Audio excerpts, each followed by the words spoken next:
Simple ಆಗಿರೋ healthy millets khichdi ಮಾಡೋದು ಹೇಗೆ ಅಂತ ನೋಡ್ಕೊಂಬರೋಣ. ಒಂದು ಕಡೆಗೆ ತುಪ್ಪ ಹಾಕ್ಕೊಂಡು ಅದಕ್ಕೆ ಸಾಸಿವೆ, ಜೀರಿಗೆ, ಸೋಂಪು, ಉದ್ದಿನಬೇಳೆ, ಕಡಲೆಬೇಳೆ ಹಾಕ್ಕೊಂಡು 2 ಮಿನಿಟ್ಸ್ ಫ್ರೈ ಮಾಡ್ಕೋಬೇಕು. ಸ್ವಲ್ಪ ಕೆಂಪಾಗ್ತಿದ್ದಾಗೆ ಹೆಚ್ಚಿಟ್ಕೊಂಡಿರೋ ಶುಂಠಿ, ಕರಿಬೇವು, ಹಸಿಮೆಣಸನ್ನು ಹಾಕಿ ಫ್ರೈ ಮಾಡಿಕೊಂಡು ಅದಕ್ಕೆ ಗೋಡಂಬಿ ಆ್ಯಡ್ ಮಾಡಿಕೊಂಡು ಹಾಗೆ ಹೆಚ್ಚಿಟ್ಕೊಂಡಿರೋ tomato, beans, carrot, pumpkin, peas, corn, ನಿಮಗಿನ್ನೂ ಯಾವ್ಯಾವುದೇ ತರಕಾರಿಗಳು ಇಷ್ಟ ಇದ್ದರೆ ಅದನ್ನು ಕೂಡ ಆ್ಯಡ್ ಮಾಡ್ಕೋಬೋದು. ನಾನಿಲ್ಲಿ ಇಷ್ಟೇ ಹಾಕಿದ್ದೀನಿ.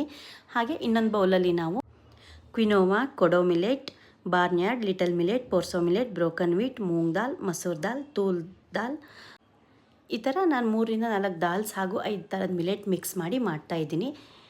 ಇದನ್ನು 3ರಿಂದ 4 ಸಲ ಚೆನ್ನಾಗಿ ವಾಶ್ ಮಾಡ್ಕೊಳ್ಬೇಕು.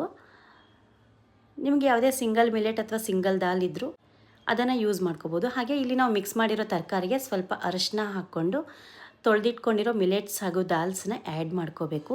ಇದಕ್ಕೆ ಬೇಕಾಗಿರುವಷ್ಟು ನೀರು ಹಾಕಿ, ಇದಕ್ಕೆ ಬೇಕಾಗಿರುವಷ್ಟು ಉಪ್ಪು ಹಾಕಿ, ಸ್ವಲ್ಪ ಹೆಚ್ಚಿಟ್ಕೊಂಡಿರೋ ಕೊತ್ತಂಬರಿ ಸೊಪ್ಪು ಹಾಕಿದ್ರೆ ಫ್ಲೇವರ್ ಚೆನ್ನಾಗಿರುತ್ತೆ. ನಾನಿಲ್ಲಿ ಅದನ್ನೇ ಯೂಸ್ ಮಾಡಿದ್ದೀನಿ.